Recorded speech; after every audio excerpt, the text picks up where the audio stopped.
تنظیمات رفرنس GA900 برای تنظیمات با دکمه مود گزینه‌های دیجیتال عوض میشه.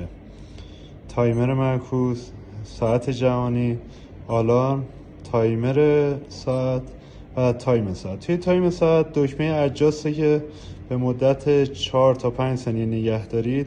اولین بوق که زد عقربا شروع میکنه چرخیدن.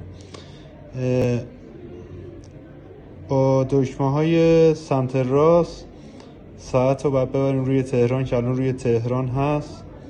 با دکمه مود گزینه ها رو عوض میکنیم. DST که آف باشه اون ساعت 1 ساعت عقب جلو میشد که الان دیگه لازم نیست.